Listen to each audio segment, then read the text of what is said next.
चलो भैया ना, लास्ट क्लास में हम लोगों ने ऑक्सी एसिड्स के बारे में डिस्कशन कर लिया था। आपको बोला था मॉड्यूल डिस्कशन करने के लिए, पहले तो एस ब्लॉक निकाल लो, मॉड्यूल डिस्कस कर लेते हैं, फिर आगे बढ़ते हैं। सबसे पहले एस ब्लॉक में beginner box 1, beginner box 1 question number 1 to 10। Beginner box 1 question number 1 to 10। Question number 9 क्या है? क्वेश्चन नंबर 9 अबे याद करने वाला है। एनसीईआरटी पढ़ो, यूजेस दे रखे हैं। व्हाइट मेटल, लिथियम और लेड का जो अलॉय होता है, ये यूजेस और अलॉय अलॉय जो है याद ही करने होते हैं, इसमें कोई कॉन्सेप्ट थोड़ी लगना है। चले और 10 तक कोई? चले इसके बाद बिगिनर बॉक्स 2 है। पूछा कुछ किसी ने? 10 कौन पूछा? 10 कौन बोल रहा है? कोई नहीं, चलो बिगिनर बॉक्स 2 क्वेश्चन नंबर 1 से लेकर 10, क्वेश्चन नंबर 1 to 10।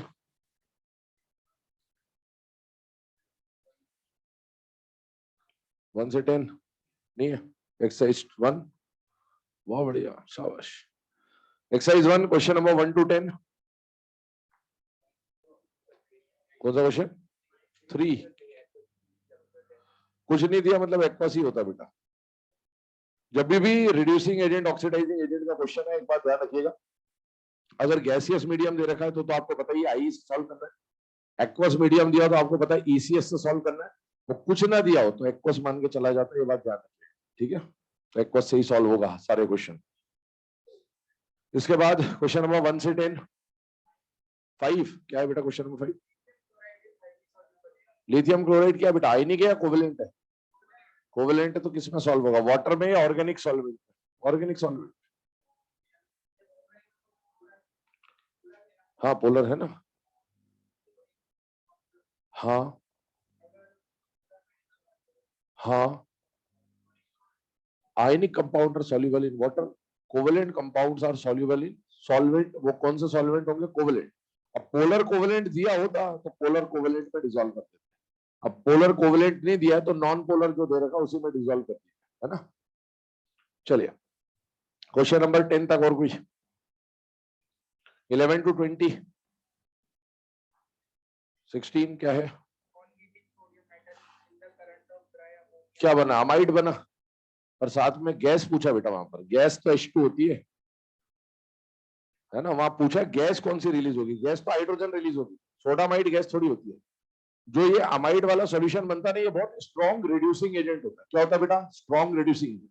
तो स्ट्रॉन्ग रिड्यूसिंग एजेंट होने का मतलब ये हाइड्रोजन रिलीज करेगा और वो हाइड्रोजन सामने जाके फिर किसी को क्या करेगा बेटा? रिड्यूस करेगा। तो ये H2 रिलीज होती है। गैस जो रिलीज होती है वो हाइड्रोजन होती है। गैस पूछा 20 तक। 21 से 30, 21 to 30, 31 to 40, 31 to 40। अब सॉल्व किए 41 to 50, 51 to 60, 58 क्या है? 58 बेटा वो बेरिलियम मैग्नीशियम वाला है क्या? देखो इधर देखिए ना, आपको दे रखा है एक अल्कलाइन अर्थ मेटल का कोई वायर है ना। अब उसमें ऑप्शन में एक जगह सोडियम दे रखा है आपको, सोडियम तो अल्कलाइन अर्थ मेटल है नहीं, और बाकी जो 3 ऑप्शन है उसमें बेरिलियम दे रखा है और मैग्नीशियम दे रखा है। वैसे तो अल्कलाइन अर्थ मेटल इनमें से एक ही है और वो है मैग्नीशियम, ठीक है? लेकिन पिछले साल ही अभी एक क्वेश्चन आया था वो बेरिलियम क्लोराइड वाला ही, जो मैं शुरू में आपको पीरियोडिक टेबल से बोलते आ रहा हूँ। तो अभी आप यहाँ पर उनके एनटी वाले कुछ भी कर सकते, चमत्कार कर सकते हैं, तुम्हारा चमत्कार ना हो जाए इसीलिए थोड़ा समझ जाए। पर तो अपन ने वैसे तो अपने को पता है कि बेरिलियम तो अल्कलाइन अर्थ मेटल होता ही नहीं, तो क्वेश्चन तो वही खत्म हो जाता। लेकिन फिर भी आप बेरिलियम को बाई चांस उसने ग्रुप 2 के बदले अल्कलाइन लिख दिया हो गलती से, क्योंकि समझने वाले बहुत कम होते, समझदार लोग नहीं होते ज्यादा, तो इसीलिए आप इसको भी एक बार कंसीडर करके देख लो जो दिया है कंडीशन, ठीक है? कंडीशन देखिएगा, आपको बोला इसको एयर में बर्न किया। अब एयर में बर्न करने का मतलब क्या होता है बेटा? ड्राई एयर, है ना? जब तक मॉइस्ट ना दे तो आप ड्राई एयर ही लेके चलोगे। जब ये ड्राई एयर में बर्न हो रहे हैं, इसका मतलब किस किस से रिएक्शन कर रहे हैं? O2 और N2। अच्छा, अगर कोई एलिमेंट ऑक्सीजन से रिएक्शन करेगा तो खुद का ऑक्साइड, और नाइट्रोजन से रिएक्ट करेगा तो नाइट्राइट। ये भी अगर ऑक्सीजन से रिएक्ट कर रहा है तो ऑक्साइड, और नाइट्रोजन से रिएक्ट कर रहा है तो नाइट्राइट बनाएगा भाई। आपको बोला है ये जो भी बन रहा है उसको वाटर में डिप कर दिया, तो वाटर में डिप कर दिया मतलब इसका आप क्या करा देते हो, हाइड्रोलाइसिस, एक तरह से वाटर से रिएक्शन करा दे। अब आप याद करिए ये जो ऊपर जो ऑक्साइड आपको दिया ये वाला, ये नॉर्मल ऑक्साइड है, पर ऑक्साइड है या सुपर ऑक्साइड है? Normal oxide. कौन सा ऑक्साइड है? नॉर्मल ऑक्साइड है बेटे। और हमने हाइड्रोलाइसिस पढ़ा था नॉर्मल ऑक्साइड का, पर ऑक्साइड का और सुपर ऑक्साइड का, जिसमें KO2 वाला वो यूज देखा था स्पेस क्राफ्ट और सबमरीन वाला। जब नॉर्मल ऑक्साइड को पानी में डालते हो तो हाइड्रो ऑक्साइड बनता है। क्या बनता है? और कुछ भी रिलीज नहीं होता। जब आप पर ऑक्साइड को पानी में डालते हो तो हाइड्रो ऑक्साइड बनता है और H2O2 निकलता है। और जब सुपर ऑक्साइड को पानी में डालते हो तो हाइड्रो ऑक्साइड, H2O2 और O2 निकलता है। ये नॉर्मल ऑक्साइड बेटा, पानी में जाके सिर्फ क्या बनाएगा? हाइड्रोक्साइड, कुछ भी नहीं रिलीज करेगा। और वहां बोल रखा है क्वेश्चन में शायद कुछ रिलीज करना चाहिए गैस, तो ये तो हो नहीं सकता। अब इसको भी ट्राई कर लीजिए। क्या ये हाइड्रोलाइसिस पढ़े थे हम लोगों ने? तो यस, मैंने बोला था तोड़ देना है आयंस में H+OH- में, और इसको भी तोड़ दें आप Mg+2 और N3- पे, तो बेटा एक का एनायन दूसरे के कैटायन पे अटैक कर रहा है, और ये ऐसा। तो यहां से आपको बोला था कौन सी गैस मिलती बेटा? अम्मा, अमोनिया गैस मिलेगी। एक ही ऑप्शन शायद दे रखा है जहां पर अमोनिया दे रखा है और मैग्नीशियम के साथ दे रखा है आपको, है ना, तो वो आंसर हो जाएगा। हाँ 60 तक,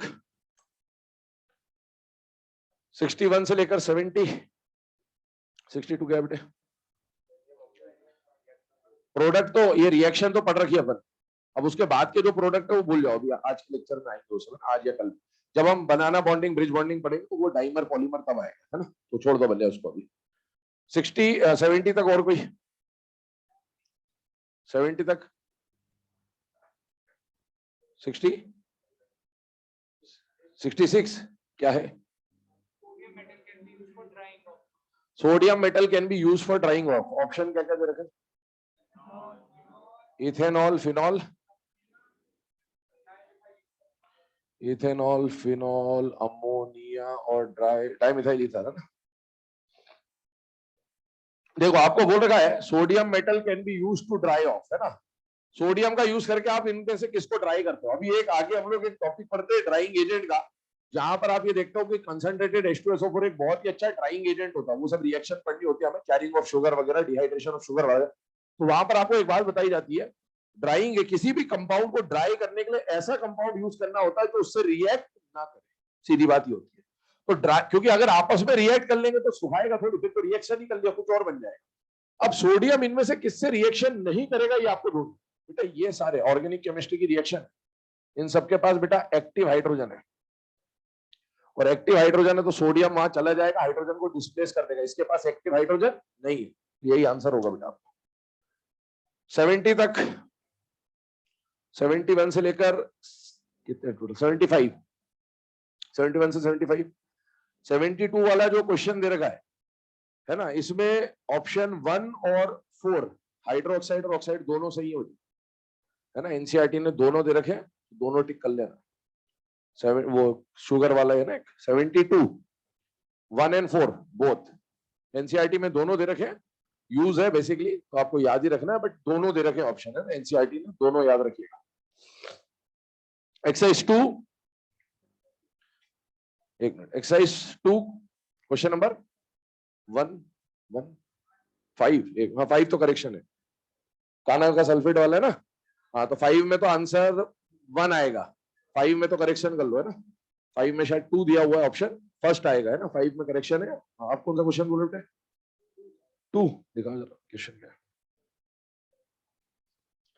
क्या दिक्कत है इसमें?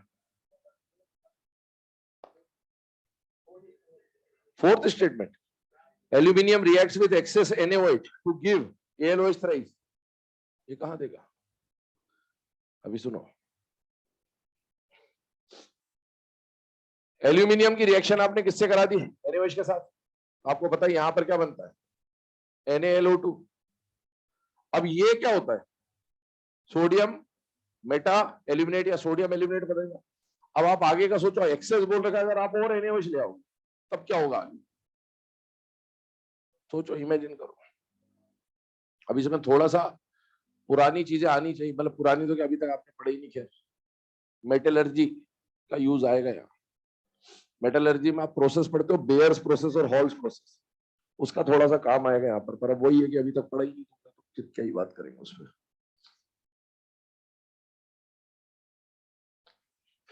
बेयर्स प्रोसेस और हॉल्स प्रोसेस में आप एक चीज पढ़ते हो कि वहां पर जो शुरू में आप रिएक्टेंट ऐड करते हो, लीचेंट जिसको बोलते हैं, NaOH मिलाते हैं एक बार और एक बार Na2CO3 मिलाते हैं, वो वापस रिकवर हो जाता है। तो ये खेल वैसे ही है, जो चीज आप मिला रहे हैं वो वापस क्या होगा बेटा, रिकवर होने वाली बात है ना। इसीलिए अभी आप चाहो तो वो वाला ऑप्शन छोड़ दो, बाकी ऑप्शन आपको आते होंगे तो बाकी ऑप्शन से आप एलिमिनेट करके कर लो, लेकिन वो लास्ट वाला पॉइंट जब आप बेयर्स प्रोसेस हॉल्स प्रोसेस पढ़ोगे उस टाइम पे आ जाएगा। ठीक है, हाँ भाई और बोलो। फिफ्थ वाला तो बता ही दिया, करेक्शन आ जाएगा है ना, काना का सल्फेट मिलेगा और माजी का क्लोराइड मिलेगा। और कुछ 6 तो क्वेश्चन ही है। इसके बाद एक्सरसाइज 3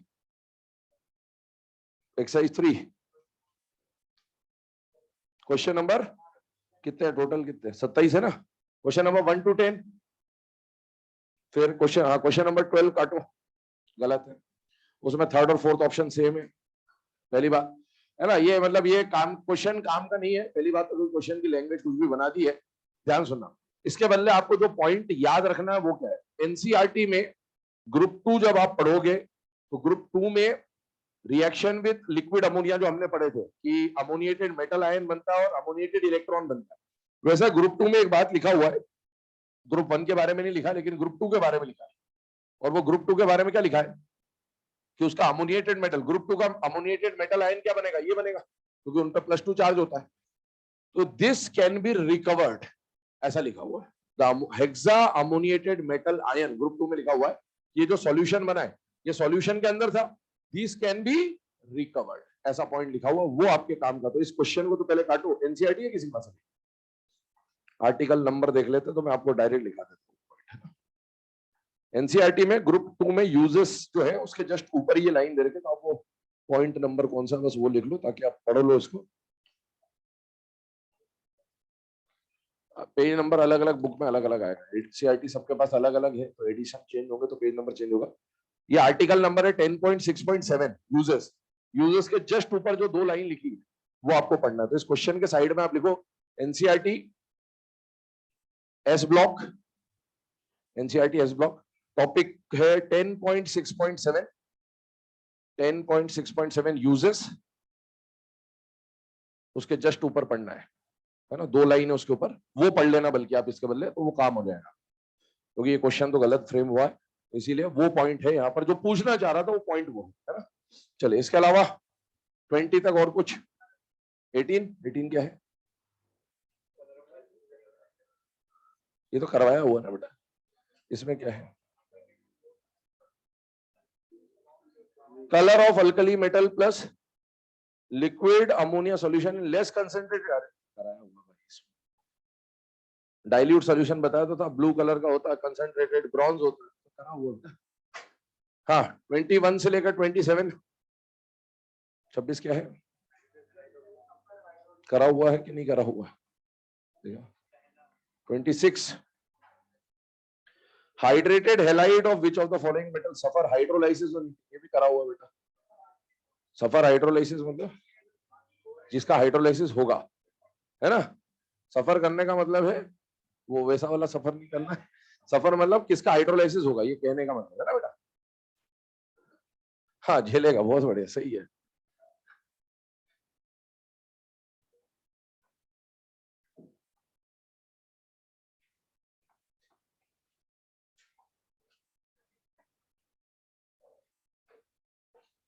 चले अब यहाँ पर बात कर रहे हैं बेटा, लास्ट में हमने हाइड्रोलाइसिस पढ़ा था, आज के लेक्चर में हम लोग पढ़ने वाले हैं, है ना, स्पेशल टाइप ऑफ बॉन्ड जो होते हैं, ब्रिज बॉन्डिंग, बनाना बॉन्डिंग, उसके ऊपर बात करने वाले हैं। तो बेसिकली हम यहाँ पर डाइमराइजेशन, पॉलीमराइजेशन, देन उसके बाद ब्रिज बॉन्ड और बनाना बॉन्ड के बारे में डिस्कशन करेंगे।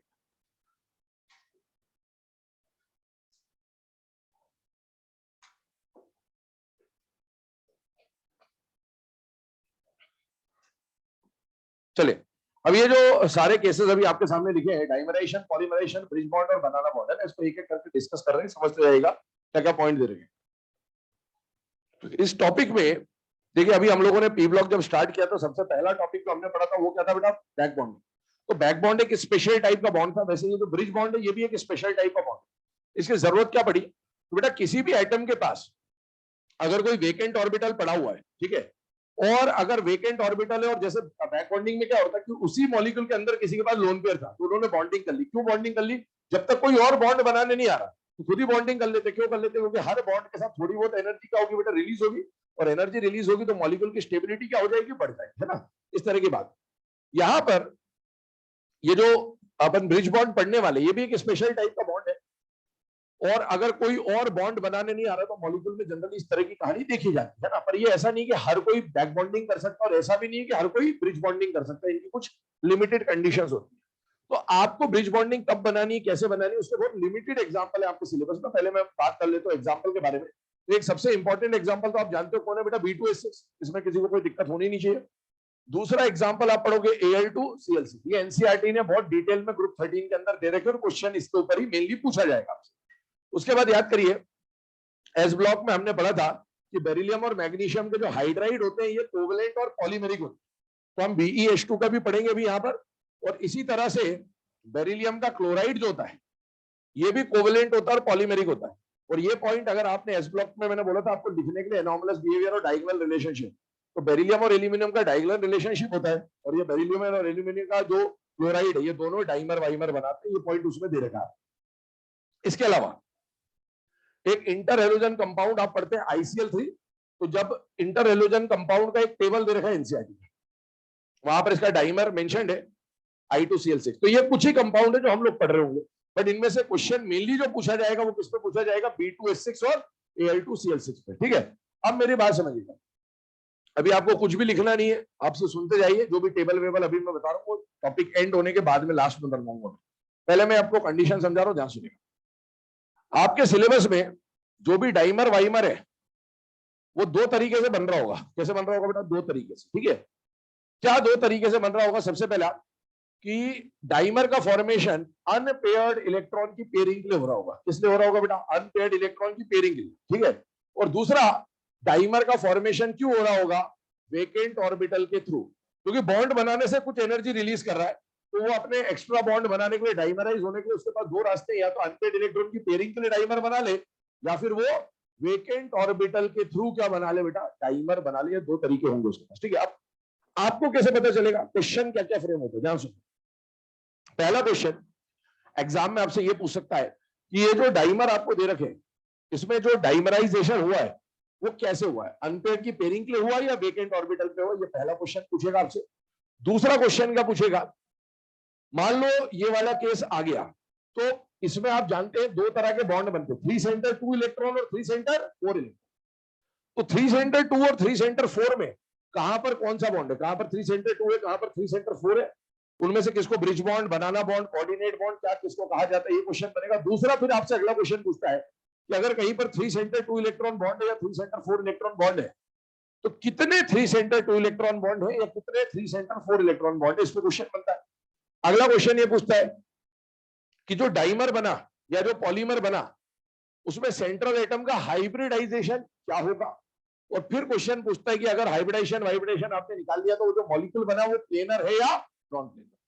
ये सारे जो क्वेश्चन है ये आप बिना स्ट्रक्चर बनाए सॉल्व कर सकते हो, पहली बात। ठीक है, तो इसमें स्ट्रक्चर की जरूरत नहीं होती है, सब डायरेक्ट सॉल्व होने वाले क्वेश्चन है। स्ट्रक्चर सिर्फ आपको तब जरूरत पड़ेगी जब आपको बॉन्ड एंगल और बॉन्ड लेंथ कंपेयर करना होगा, उसके अलावा सब आप बिना स्ट्रक्चर पे सॉल्व कर सकते हैं। ठीक, अब कैसे सॉल्व करना है उस पर बात कर रहा हूं, ध्यान से सुनते हैं। पहली बात आपको यह जरूर चेक करना पड़ेगा कि वो जो डाइमर बना है वो अनपेयर्ड की पेयरिंग के लिए बना है या वेकेंट ऑर्बिटल में। उसमें कुछ नई बात नहीं है, ध्यान सुनते आना, ध्यान समझते आना। जैसे मान लीजिए आपको एक मॉलिक्यूल दिया मैंने B2H6 और आपको एक मॉलिक्यूल दिया गया C2H6। पहली बात, क्या ये डाइमर है किसी का? वो क्या ये डाइमर है किसी का? हाँ है।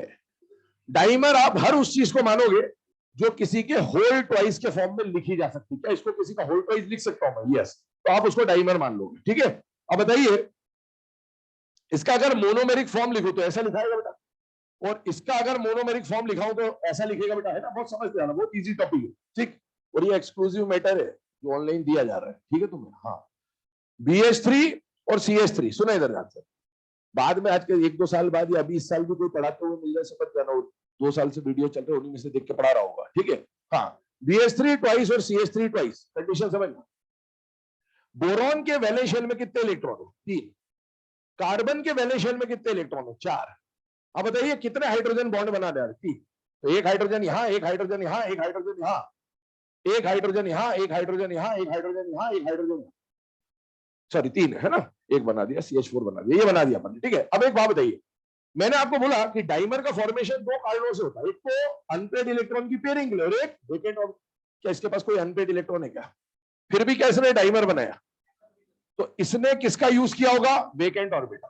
और इसके पास अनपेड है क्या? और उसने डाइमर बनाया। तो अगर किसी के पास अनपेड है तो उसने डाइमर का फॉर्मेशन किससे किया होगा? अनपेड इलेक्ट्रॉन से। सबसे पहला क्वेश्चन आपसे पूछा जाता है कि कौन डाइमराइजेशन अनपेड इलेक्ट्रॉन के थ्रू हो रहा है और कौन डाइमराइज वेकेंट ऑर्बिटल के थ्रू हो रहा है, वो कैसे चेक करना है? सिंपल सा तरीका। जैसे एक और एग्जांपल ले लेते समझने के लिए। Cl2O6 दिया, क्या ये किसी का डाइमर है या नहीं है? है। किसका डाइमर है? किसी को भी अगर आप होल ट्वाइस में लिख सकते हो मतलब वो डाइमर है। अब आप बताइए क्लोरीन के वैलेंस शेल में कितने इलेक्ट्रॉन होते हैं? 7। आपको ये भी करने की जरूरत नहीं है ना, दिमाग अगर थोड़ा बहुत भी चलता है, रगड़ रखा थोड़ा बहुत है ना, पत्थर पे घिसा हुआ है तो चल जाएगा काम। क्लोरीन के वैलेंस शेल में कितने इलेक्ट्रॉन? 7। ऑक्सीजन कितने? 3। ऑक्सीजन सिंगल बॉन्ड बनाएगा डबल? डबल। तो 6 इलेक्ट्रॉन गए, एक बच गया, तो अनपेड बचा। और अनपेड बचा और उसने डाइमर बनाया, मतलब कैसे बनाया? अनपेड से, है ना। तो ये पहला क्वेश्चन आता है कि डाइमराइज कैसे हुआ है? अनपेड इलेक्ट्रॉन के थ्रू हुआ है या वेकेंट ऑर्बिटल के थ्रू हुआ है? तो अनपेड वाले केस कौन से? ये सब पढ़े हुआ आपने जब हमने केमिकल बॉन्डिंग में ऑड इलेक्ट्रॉन स्पीशीज का हाइब्रिडाइजेशन लिखाया था, वह 4 इक्वेशन लिखाई थी आपने, वही है ये। CH3 इस तरह से। मैंने बोला था इन्होंने वर्षों तक इंतजार किया था, कोई और नहीं आया था, तो खुद जैसे के साथ ही, हाँ, क्योंकि अनपेड तो था ना, बॉन्डिंग तो करनी थी भाई, ऐसे ही चले जाते दुनिया से क्या मतलब निकलता, कुछ तो करके जाए, है ना। हाँ, तो ये इस तरह का केस हमने पढ़ा था। और इन सबके हम लोग, है ना, NO2 पे खास बात हमने करी थी कि हीट करते हैं तो ब्राउन कलर की इंटेंसिटी वो क्वेश्चन भी करा। ये वाला जो केस है ये हम केमिकल बॉन्डिंग में पढ़ चुके हैं और अभी इस टॉपिक में हम इसके ऊपर कोई डिस्कशन नहीं करेंगे, बट आपको पता होना चाहिए कि ये भी डाइमर थे, एक बार रिवाइज होगा। ये वाला जो केस है वो 2 सेंटर 2 इलेक्ट्रॉन बॉन्ड है। कौन सा बॉन्ड है? क्यों भाई ये 2 सेंटर 2 इलेक्ट्रॉन और इनके बीच में कैसा बॉन्ड बना? कोवेलेंट बॉन्ड बना, सिंगल कोवेलेंट बॉन्ड बना। और सिंगल कोवेलेंट बॉन्ड कैसे बनता है? 2 एटम के बीच में 2 इलेक्ट्रॉन की शेयरिंग, इसको क्या बोलते हैं बेटा? 2 सेंटर 2 इलेक्ट्रॉन बॉन्ड। चल अब आप आते हैं यहां पर। अब मान लो आपको एक डाइमर डाइमर डाइमर डाइमर दिया और आपने पहले ये चेक कर लिया कि वो डाइमर कैसे बना, अनपेड से बना या वेकेंट से बना। अनपेड से बना तो क्या कहानी वो आपको पता है, लेकिन मान लो वो डाइमर किसका निकला? वेकेंट का। और हमें ये टॉपिक में चेक आपको यहां तक जरूर चेक करना, ये बात ध्यान रखिए। अब आप यहां तक पहुंच गए, इस स्टेप पे आ गया, तो अब आपको क्या करना है? देखिए, वेकेंट ऑर्बिटल के थ्रू अगर डाइमर या पॉलीमर बना है तो उसको बोलते हैं ब्रिज बॉन्ड। क्या बोलते हैं बेटा? ब्रिज बॉन्ड फिक्स है। वेकेंट ऑर्बिटल के थ्रू अगर डाइमर या पॉलीमर बना है तो वहां पर आपको ब्रिज बॉन्ड मिलेगा ही मिलेगा। और ब्रिज बॉन्ड जो है वो 2 कैटेगरी के होते हैं, 3 सेंटर 2, 3 सेंटर 4 इलेक्ट्रॉन। कौन कौन से होते हैं बेटा? 3 सेंटर 2 और 3 सेंटर 4 इलेक्ट्रॉन। अब 3 सेंटर 2 इलेक्ट्रॉन वाला जो बॉन्ड बना उसको क्या बोला गया बेटा? ब्रिज बॉन्ड, है ना। अब ये बीबी जो लिख रहा हूं ब्रिज बॉन्ड, बैक बॉन्ड मत समझ लेना। और यहां पर भी जो है 3 सेंटर 4 वाला, इसको भी क्या बोलते हैं बेटा? Bridge bond. इसको भी ब्रिज बॉन्ड बोलते हैं, इसको भी ब्रिज बॉन्ड बोलते हैं, इसको ब्रिज बॉन्ड नहीं बोलते। ठीक, इधर देखिए, ये दोनों ब्रिज बॉन्ड है। अब इस वाले ब्रिज बॉन्ड को बनाना बॉन्ड भी बोलते हैं। क्या बोलते हैं? बनाना बॉन्ड। और इस वाले ब्रिज बॉन्ड को बनाना बॉन्ड नहीं बोलते, इसको बोलते हैं कोऑर्डिनेट बॉन्ड। कौन सा बॉन्ड बोलते हैं? कोऑर्डिनेट। तो 3 सेंटर 2 और 3 सेंटर 4 दोनों को ब्रिज बॉन्ड बोला जाएगा, लेकिन 3 सेंटर 2 को ब्रिज बॉन्ड के साथ साथ बनाना बॉन्ड बोला जाता है। पर क्या 3 सेंटर 4 को बनाना बॉन्ड बोलते? क्या नहीं, क्योंकि इसमें भी कई लोग कंफ्यूज रहते कि 3 सेंटर 4 को भी बनाना बॉन्ड बना देते, तो ऐसा कुछ भी नहीं, 3 सेंटर 4 को बनाना बॉन्ड नहीं बोला जाता है। आगे सुनिए, यहां पर कोऑर्डिनेट बॉन्ड क्यों बोला सर इसको? आप देखो यहां पर कितने इलेक्ट्रॉन है? 2। और यहां पर क्या है? 4। क्या यहां पर 2 इलेक्ट्रॉन ज्यादा है कि नहीं है? और ये 2 electron in the form of lone pair आए। कैसे आए? Lone pair. और लोन पेयर देने और लेने से जो बॉन्ड बनता है वो कौन सा बॉन्ड बनता है? कोऑर्डिनेट। तो इस वाले केस में कोऑर्डिनेट बॉन्ड का फॉर्मेशन होगा, ये पहली बात है। अब सर ठीक है, चलो पता चल गया, जैसे 2 मॉलिक्यूल अब आपके सामने लिखा मैंने, B2H6, इसके बारे में हम बात कर चुके, BH3 होल थ्राइस। अब ये डाइमर अगर बना है, ये अगर डाइमर बना है तो 2 तरीके से बना होगा, या तो अनपेड से या वेकेंट से। बताइए बोरॉन के वैलेंस शेल में कितने इलेक्ट्रॉन? 3। तीनों की पेयरिंग हो गई, अनपेड इलेक्ट्रॉन नहीं है, फिर भी इसने डाइमर बनाया है, तो कैसे बनाया? Vacant orbital. ये हमें पता चल गया। एक और एग्जांपल लिख रहा हूं आपके सामने। मान लीजिए लिख दिया Al2Cl6, क्या लिख दिया? Al2Cl6। अब आप बताइए ये किसका डाइमर है बेटा? AlCl3 का, क्योंकि ये दो इंपॉर्टेंट है, पहले इस पर डिस्कस कर देते। अब बताइए एल्यूमिनियम के वैलेंस शेल में कितने इलेक्ट्रॉन थे? 3। तीनों क्लोरीन से सिंगल सिंगल सिंगल बना दिया, अनपेड इलेक्ट्रॉन नहीं बचा, फिर भी डाइमराइज हुआ। कैसे हुआ? Vacant orbital. अब अगला क्वेश्चन ये है कि सर इतना तो पता चल गया कि इससे बना या इससे बना, पर अब इसमें भी तो सर दो कैटेगरी है, तो हम क्या करें? 3 सेंटर 2, 3 सेंटर 4। मैंने बोला आप बिना स्ट्रक्चर के सब कुछ सॉल्व करते चलेंगे, देखे जाइएगा। अगर सेंट्रल एटम और साइड एटम में से साइड एटम हाइड्रोजन या एल्काइल ग्रुप है, कौन कौन है? तो कन्फर्म है ये वाला बॉन्ड होगा। और अगर सेंट्रल एटम के साथ जो साइड एटम जुड़ा है, अगर वो साइड एटम हेलोजन है, तो यही वाला बॉन्ड होता है बेटा, फिक्स है ये।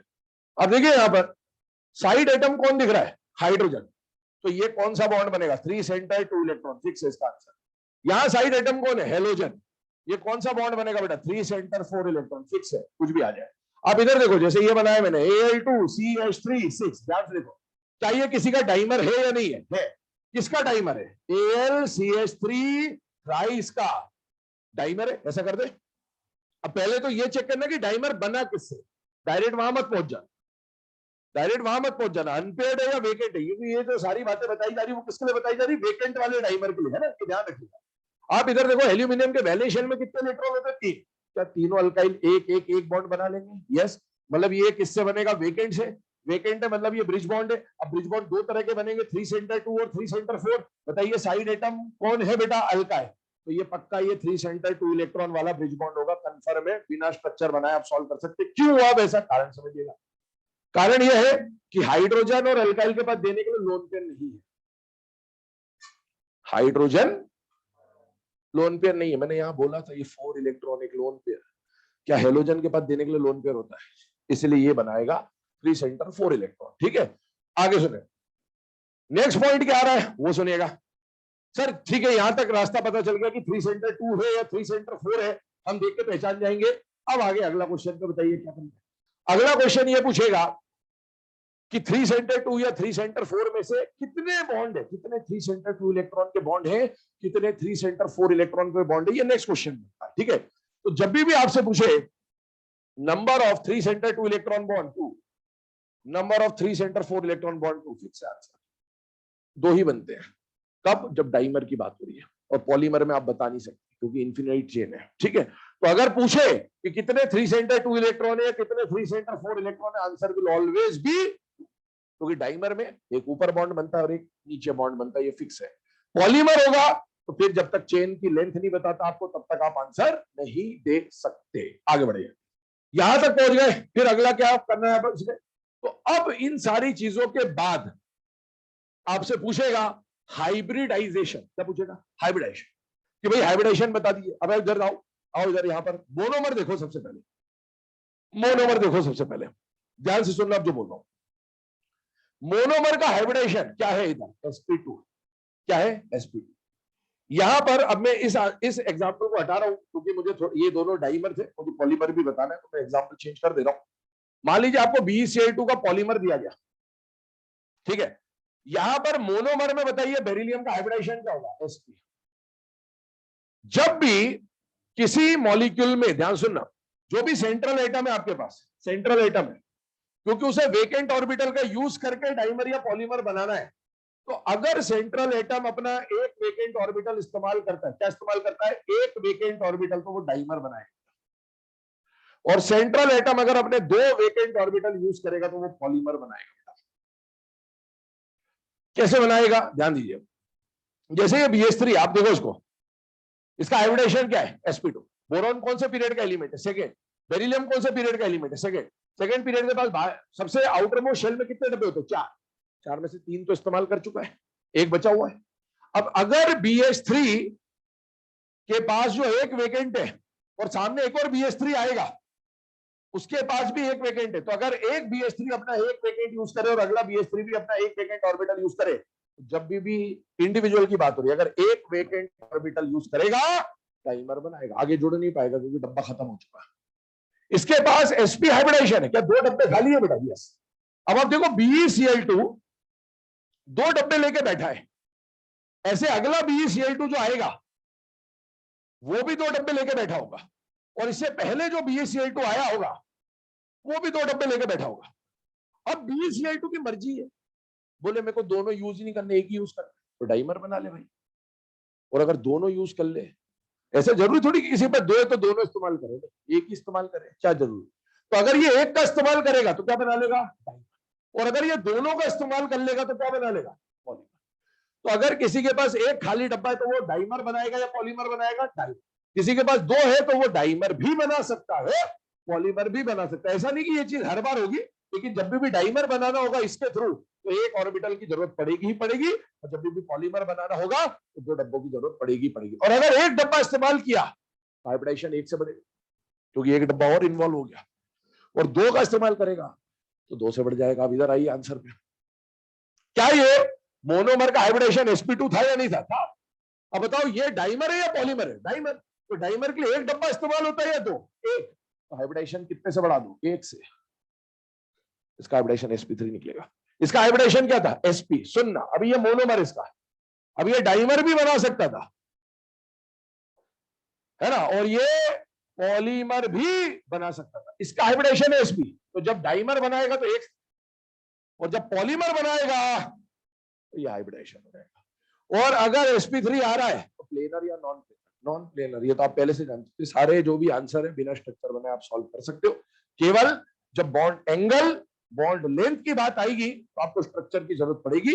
और बॉन्ड एंगल और बॉन्ड लेंथ आपको दो ही मॉलिक्यूल के पूछेगा, एक B2H6 और एक Al2Cl6, और दोनों में भी B2H6 आपको समझा देंगे, जो B2H6 का ऑर्डर है वही ऑर्डर Al2Cl6 का भी फिक्स है उसमें। ठीक है, तो अब ये सारी तरीके आपको बता दिए कैसे क्या करना होता है। इसको अभी एक एक एग्जांपल जब पढ़ेंगे तो अप्लाई करते हुए चलेंगे, ताकि इसकी प्रैक्टिस हो जाए, और फिर है ना, जैसे ये टॉपिक कंप्लीट होगा तो टॉपिक के एंड में आपको ये पूरा टेबल में लिखवा दिया जाएगा सारी बात। ठीक, समझते चलिए, देखते चलिए। स्टार्ट कर रहे हैं। पहला एग्जांपल B2H6, और B2H6 का नाम है बेटा डाइबोट्रेन। अगर इसको मोनोमेरिक फॉर्म में लिखा जाए तो ये हो जाएगा BH3 का होल ट्वाइस। और बेटा अगर हम BH3 के बारे में बात करें तो बोरॉन के आउटर मोस्ट शेल में कितने इलेक्ट्रॉन है? 3। हाइड्रोजन हाइड्रोजन हाइड्रोजन, ये आ गया। इसका हाइब्रिडेशन कौन सा निकलेगा बेटा? sp2 hybridisation. तो मैंने आपको बोला था कि जब भी कोई डाइमर आए तो डाइमर दो तरीके से बनेगा, वेकेंट ऑर्बिटल से या फिर अनपेयर्ड से। क्या बोरॉन के पास कोई अनपेयर्ड है क्या? नहीं। इस टॉपिक में आपको जितने भी एग्जाम्पल करवाए जाएंगे सारे वेकेंट वाले होंगे, लेकिन एग्जाम में आपको चेक जरूर करना है, क्योंकि अभी तो हम मान के चल रहे हैं, हमें पता है कि इसमें वही एग्जाम्पल है, लेकिन आपको एग्जाम में पहला स्टेप जरूर चेक करना है कि अनपेड है या वेकेंट है, क्योंकि ये जो बातें आपको बताई ये सब किसके लिए? वेकेंट वालों के, है ना। अब देखो इसमें अनपेड इलेक्ट्रॉन, आप देखो आंसर दे रहे अपन सीधे, ये सब छोड़ दो, अभी स्ट्रक्चर नहीं बनाया अपन ने, यहां तो देख लिया। आंसर कैलकुलेट करिएगा, सुनेगा। क्या ये अनपेड से बना या वेकेंट से बना? अब वेकेंट से बना तो ब्रिज बॉन्ड होगा। अब ब्रिज बॉन्ड दो तरह के होते हैं, 3 सेंटर 2 और 3 सेंटर 4। बताइए साइड एटम कौन है? तो कौन सा बनेगा? 3 सेंटर 2। कौन सा बनेगा? और ये डाइमर है या पॉलीमर है? डाइमर है। तो डाइमर है तो कितने 3 सेंटर 2 इलेक्ट्रॉन बॉन्ड बनेंगे? दो। डाइमर में हमेशा दो ही बनते, पॉलीमर होता तो बता नहीं सकते थे।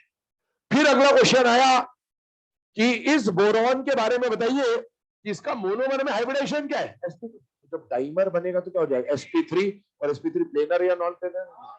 ये सारे आंसर आप डायरेक्टली दे सकते हैं, कुछ भी करने की जरूरत नहीं होती इसमें। ठीक है, आइए अब यहां पर हाइड्रोजन हाइड्रोजन हाइड्रोजन, एक बार इसका स्ट्रक्चर बना दे रहा हूं, इस तरह से इलेक्ट्रॉन डॉट स्ट्रक्चर बन जाएगा।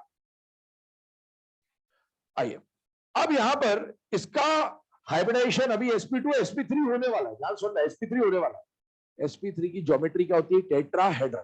पर टेट्राहेड्रल को ध्यान से देखिएगा, वाटर हम लोग जानते हैं बैंड शेप होता था, sp3 हाइब्रिडाइज होता था टेट्राहेड्रल। क्या टेट्राहेड्रल को हम इस तरह से बोर्ड पे दिखाया करते थे बेटा? यस।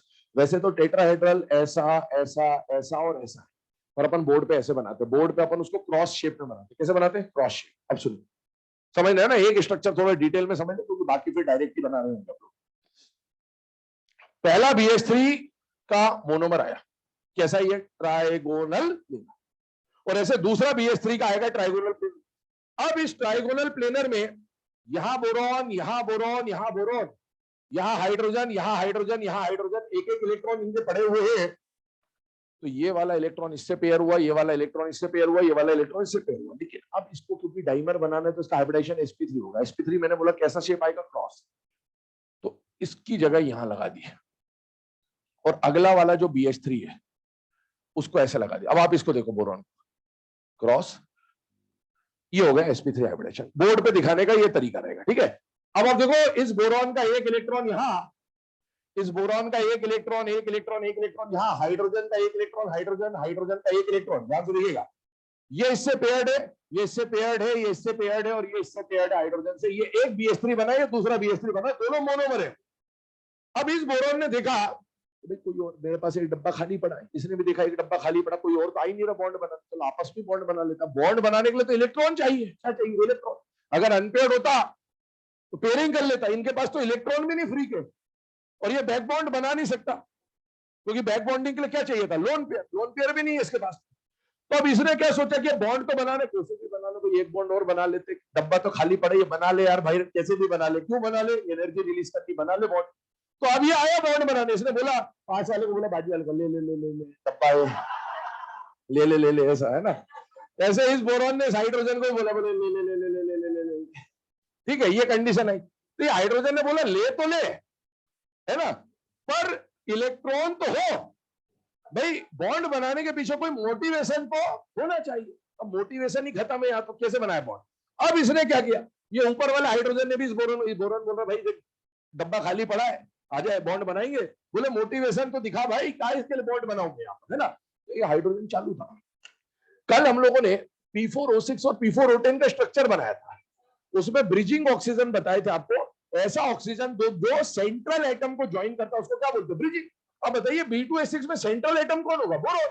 क्या दो बोरॉन को ये हाइड्रोजन ज्वाइन कर रहा है, यस, तो ये ब्रिज एटम कहलाएगा, ये भी ब्रिज एटम कहलाएगा। और ये जो आजू बाजू में पड़े फालतू, ये टर्मिनल कहलाते हैं, है ना, इनको कोई मतलब ही नहीं है, खुश ही है अपने जीवन में।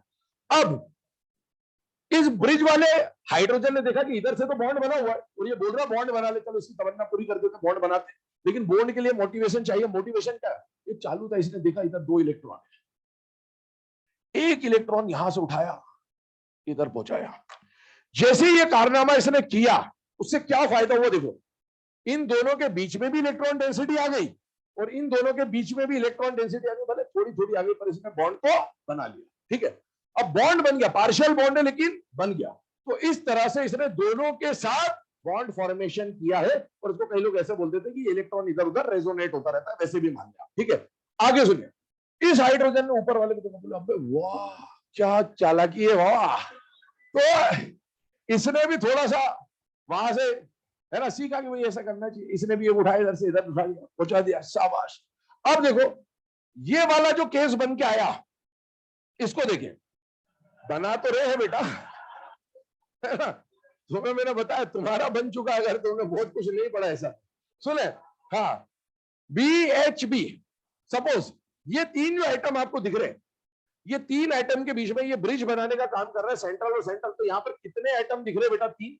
इलेक्ट्रॉन कितने शेयर हो रहे, 2। इसी बॉन्ड को तो हम लोग 3 सेंटर 2 इलेक्ट्रॉन बॉन्ड कहते हैं बेटा, या फिर इसी को ब्रिज बॉन्ड भी बोलते हैं और इसी को बनाना बॉन्ड भी बोला जाता है, ड्यू टू इट्स शेप, है ना, ड्यू टू इट्स शेप।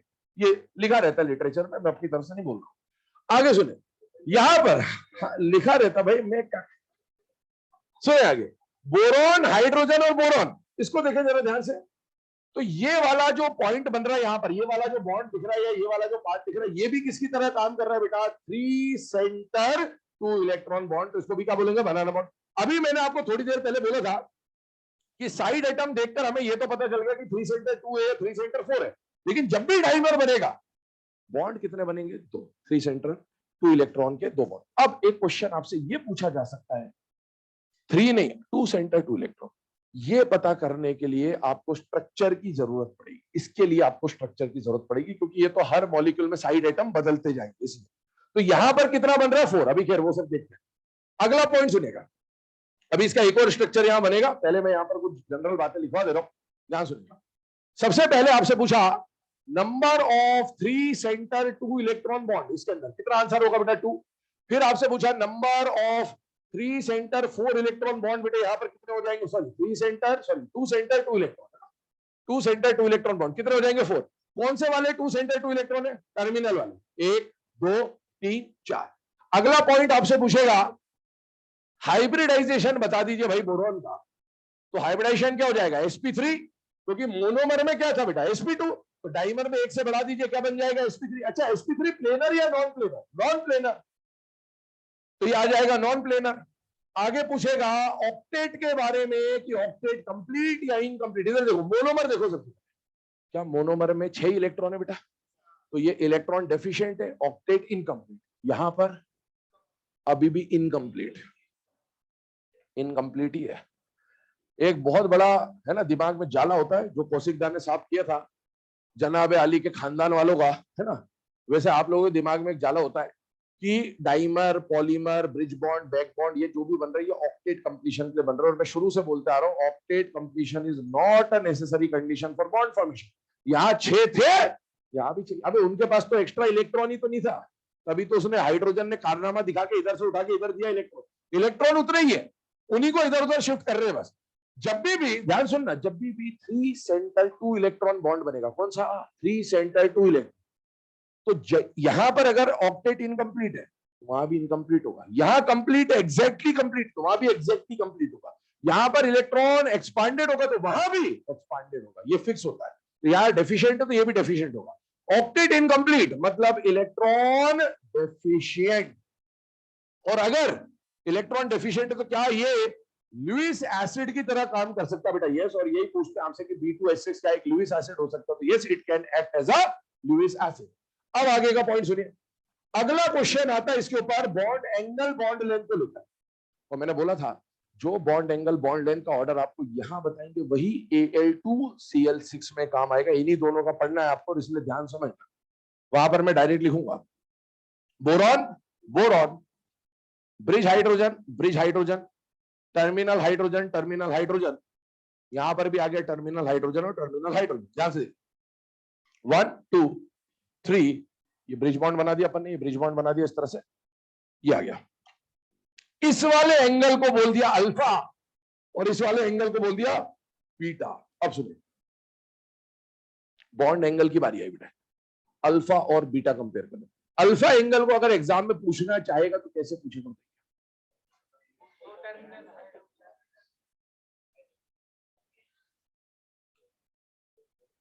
देख लो आराम से,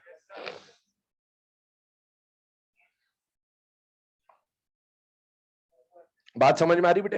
है ना, ऐसे भी पूछ सकता है, समझ जाइएगा। अब आप बॉन्ड एंगल के कॉन्सेप्ट पे जाइए। क्या कॉन्सेप्ट था बॉन्ड एंगल का? सबसे पहले हाइब्रिडाइजेशन देखते थे। क्या देखते थे बेटा? दोनों में सेंट्रल एटम तो एक ही बोरॉन है, सेम बोरॉन है, हाइब्रिडाइजेशन तो सेम आएगा, खत्म हो गया। सेकंड क्या देखते हैं? Lone pair. लोन पेयर है या नहीं है? लोन पेयर नहीं है मतलब रेगुलर ज्योमेट्री। अरे लोन पेयर नहीं है मतलब रेगुलर ज्योमेट्री। लेकिन रेगुलर है या नहीं वो तो चेक करना पड़ता था ना, कि all side atom same, all bond order, bond length, when सब कुछ सेम होता था, तब रेगुलर होता था। अब बताओ इसमें लोन पेयर 0 है तो आपके दिमाग में रेगुलर ज्योमेट्री आना चाहिए। रेगुलर ज्योमेट्री के लिए पहली बात lone pair 0, all side atom must be same, ये भी बात ठीक है। लेकिन bond order should be same, या सेम नहीं है। कैसे सेम नहीं सर?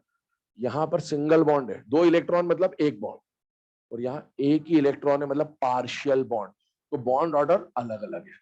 अब आप बताओ अगर बॉन्ड ऑर्डर अलग है तो क्या बॉन्ड पेयर रिपल्शन सेम होंगे या अलग अलग होंगे? अलग। तो बताइए 2 इलेक्ट्रॉन का रिपल्शन और एक इलेक्ट्रॉन का रिपल्शन, क्या ये 2 वाला रिपल्शन ज्यादा होगा या कम होगा? ज्यादा। और कौन सा रिपल्शन है? लोन पेयर है या बॉन्ड पेयर?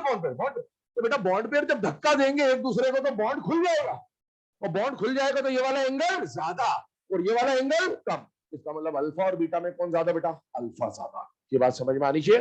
और यही ऑर्डर Al2Cl6 में बनेगा, बाहर वाला एंगल बड़ा होगा, अंदर वाला एंगल छोटा होगा, ये फिक्स है। आगे बढ़िए, अगला जो पॉइंट आपसे पूछेगा वो आएगा बॉन्ड लेंथ। ध्यान से देखिए, अब बॉन्ड लेंथ में 2 बॉन्ड लेंथ देखनी है आपको, बोरॉन के साथ टर्मिनल और बोरॉन के साथ ब्रिज।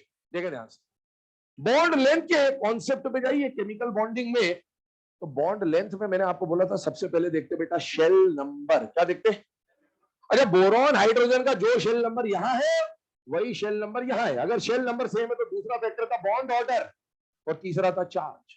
अभी आपने बॉन्ड शेल नंबर तो देख लिया सेम है। आप देखोगे बॉन्ड ऑर्डर, क्या बॉन्ड ऑर्डर सेम है अलग है? अलग है भैया। यहाँ पर जो टर्मिनल वाला बॉन्ड ऑर्डर है ये सिंगल बॉन्ड है और ये पार्शियल बॉन्ड है। और पार्शियल बॉन्ड है तो बॉन्ड ऑर्डर कम, सिंगल बॉन्ड है तो बॉन्ड ऑर्डर ज्यादा। बॉन्ड ऑर्डर ज्यादा तो बॉन्ड लेंथ कम, टर्मिनल की बॉन्ड लेंथ कम और ब्रिज की बॉन्ड लेंथ ज्यादा। और ये फिक्स है, कोई भी डाइमर पॉलीमर बने ब्रिज वाला बॉन्ड लेंथ हमेशा टर्मिनल से बड़ा ही होता। ब्रिज में ध्यान सुनना, ब्रिज में लोग बाग ये बता देते हैं ये पूरा बॉन्ड लेंथ, नहीं इसकी बात नहीं हो रही, एक ही हिस्से की बात हो रही है, ध्यान रखना। ये एक भी इस टर्मिनल से बड़ा ही होता। लोग बाग बोल देते हैं पूरा ब्रिज का बॉन्ड लेंथ, आप पूरे ब्रिज का बॉन्ड लेंथ थोड़ी नापोगे। बॉन्ड लेंथ 2 एटम की निकलती है, 3 एटम की बॉन्ड लेंथ नहीं निकलती है, ध्यान रखिएगा ना।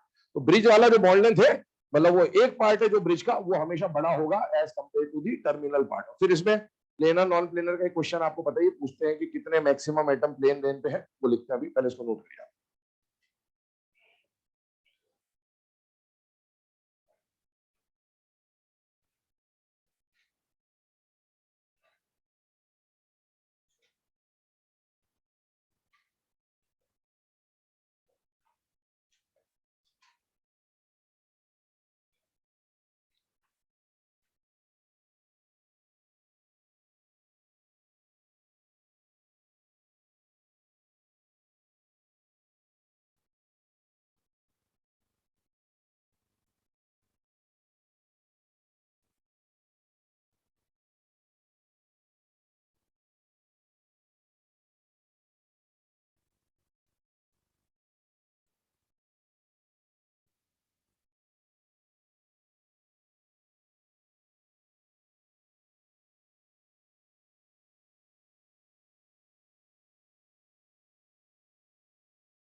चलिए बेटा, नोट वाला जो स्टेटमेंट है बोल दे रहा हूं, लिखिएगा।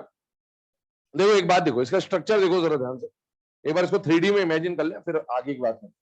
ये जो B2H6 है, सपोज ये प्लेन है आपके सामने, तो इसमें 2 बोरॉन सपोज ऐसे रखें प्लेन है ना, ये 2 बोरॉन रखे हुए हैं इस तरह से और इस तरह से, और 2 बोरॉन से जो 4 टर्मिनल है आजू बाजू वाले, तो इस बोरॉन से एक टर्मिनल इधर, एक टर्मिनल इधर प्लेन पे, और इस बोरॉन से एक टर्मिनल इधर और एक टर्मिनल इधर प्लेन पे। तो ये बोरॉन और 2 टर्मिनल, बोरॉन और 2 टर्मिनल तो प्लेन पे है। Maximum atom in the plane यही होते 6। अब जो ब्रिज वाला हाइड्रोजन है वो ऐसा है, और जो ब्रिज वाला हाइड्रोजन है वो कैसा है बेटा? तो ब्रिज वाले जो 2 हाइड्रोजन है वो प्लेन पे या प्लेन से अबव एंड बिलो? अबव। तो इसको बोलते हैं परपेंडिकुलर टू द प्लेन या above and below to the plane. अब एक बात बताओ, maximum atom in the plane पूछा तो कितने एटम होंगे बेटा? 6। क्या दोनों टर्मिनल मतलब चारों टर्मिनल हाइड्रोजन और दोनों बोरॉन प्लेन पे होते हैं या नहीं होते? क्या दोनों ब्रिज और बोरॉन प्लेन पे होते हैं? होते हैं। ऐसे जाओ, प्लेन एक ही नहीं होता बेटा, प्लेन हजारों होते हैं। मैक्सिमम वाला प्लेन एक है, ये वाला। अब प्लेन तो ऐसा भी हो सकता है, प्लेन तो ऐसा भी हो सकता है, प्लेन तो ऐसा भी हो, प्लेन तो प्लेन होता है बेटा, कैसे भी काट दो, एक सीधी पट्टी खींच दी प्लेन है। तो अब आप ये सोचो, जो ऊपर वाला हाइड्रोजन था, नीचे वाला हाइड्रोजन था, और ये बोरॉन था और ये बोरॉन था, इसको ऐसे काटा यूं, तो क्या ये प्लेन पे आ जाएगा कि नहीं आ जाएगा? आ जाएगा। पर उस प्लेन पे मैक्सिमम एटम कितने होंगे? 4, है ना, ये ध्यान है। तो आपसे ये पूछे कि क्या ब्रिज वाले हाइड्रोजन और बोरॉन प्लेन पे होते हैं या नहीं होते? होते। क्या टर्मिनल हाइड्रोजन और बोरॉन प्लेन पे होते हैं या नहीं होते? होते। और मैक्सिमम वाले प्लेन पे क्या ब्रिज वाले और बोरॉन होंगे क्या? नहीं, मैक्सिमम वाले पे कौन होंगे? टर्मिनल और बोरॉन। स्टेटमेंट बोल रहा हूं, नोट में लिखिएगा।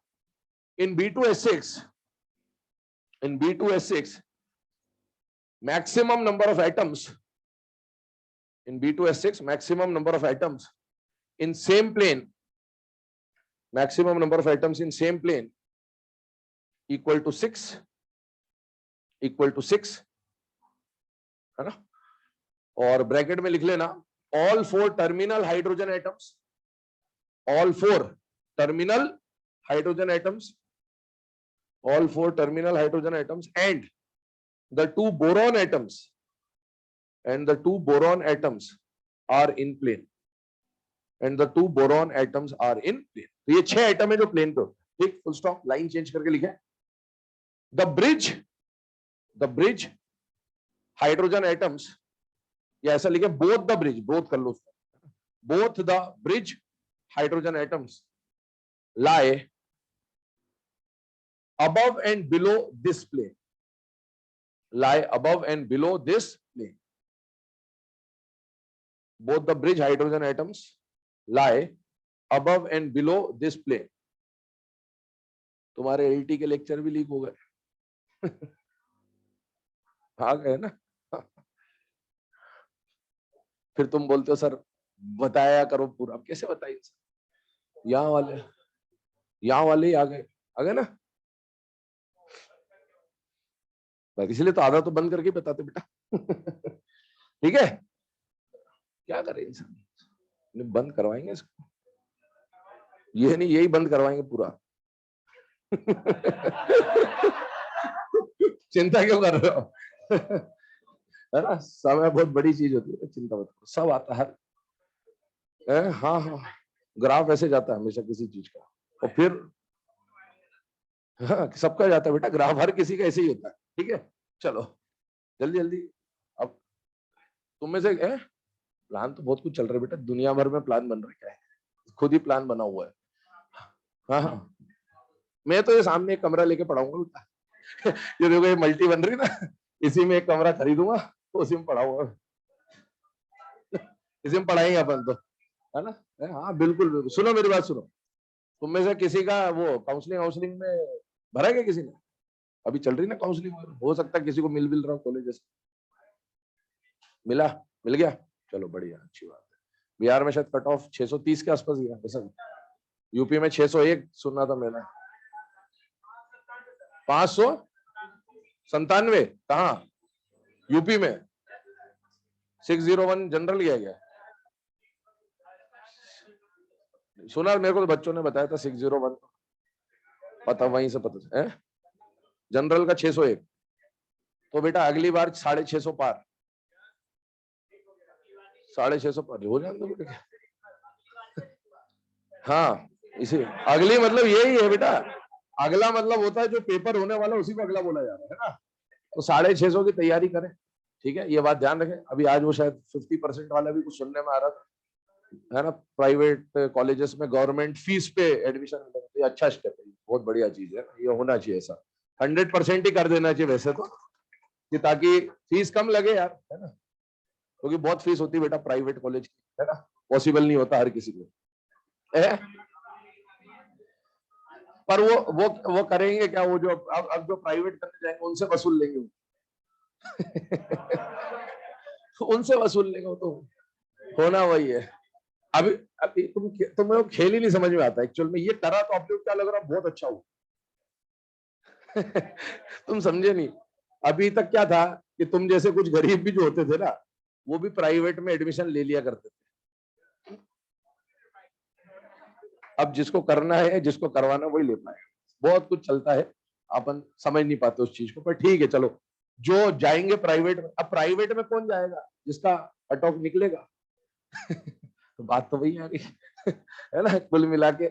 जैसे पहले आपको गवर्नमेंट कॉलेज मिलता था, प्राइवेट कॉलेज मिल रहा होगा, तो उसमें क्या है, नुकसान नहीं हो सकता बेटा, इंस्टीट्यूट का नुकसान थोड़ी होगा, फीस बढ़ा देगा बंद, हाँ वो भी बंद होगा बेटा, सब हर चीज का समय आता है। देखो इंतजार करो, जब तुम डॉक्टर बन के निकलो तब तक बहुत कुछ चीजें हो जाएंगी, है ना। चले देखें है हाँ सब होता है बेटा। हाँ थैंक यू नहीं, सुन अभी। अब यहाँ पर ये जो अभी तक हमने कंडीशन पढ़ी उसके बाद एक सब्स्टिट्यूशन रिएक्शन की बात कर रहे हैं। एनसीईआरटी में, एनसीईआरटी सुनो मेरी बात, एनसीईआरटी में एक लाइन दे रखी है कि ये जो बोरॉन वाला ये जो पूरा स्ट्रक्चर बना हुआ है इसमें देखो, ये ब्रिज हाइड्रोजन एटम है और ये टर्मिनल हाइड्रोजन एटम है। तो सब्स्टिट्यूशन के बारे में दे रखा है कि ब्रिज और टर्मिनल में से आप किसको सब्स्टिट्यूट कर सकते हो। तो टर्मिनल वाले हाइड्रोजन को सब्स्टिट्यूट करना पॉसिबल है और ब्रिज वाले हाइड्रोजन को सब्स्टिट्यूट करना पॉसिबल नहीं। क्यों नहीं होता उसके ऊपर अगर बात की जाए तो आप बताओ, ये जो टर्मिनल वाला हाइड्रोजन है ये कितने बोरॉन से जुड़ा है बेटा? एक। तो हम ऐसा बोलेंगे कि this hydrogen is under the influence of only a single boron atom. लेकिन ये वाला जो हाइड्रोजन है it is under the influence of 2 boron atoms या 2 न्यूक्लियस के इन्फ्लुएंस के अंदर। तो इसको हटाना मुश्किल होता है और उसको हटाना क्या होता है? आसान। इसीलिए जब भी यहां पर सब्स्टिट्यूशन होगा, किसका सब्स्टिट्यूशन होगा? टर्मिनल का या ब्रिज का? टर्मिनल का। और कितने टर्मिनल हाइड्रोजन एटम है बेटा? 4। तो स्टेटमेंट एक बोल रहा हूं सब्स्टिट्यूशन रिएक्शन के बारे में लिखेगा, इन B2H6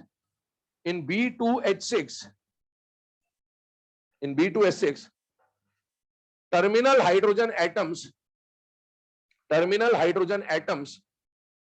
can be substituted. Terminal hydrogen atoms can be substituted easily.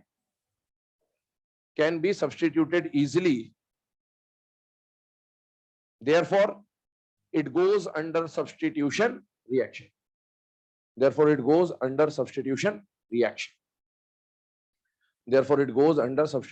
reaction.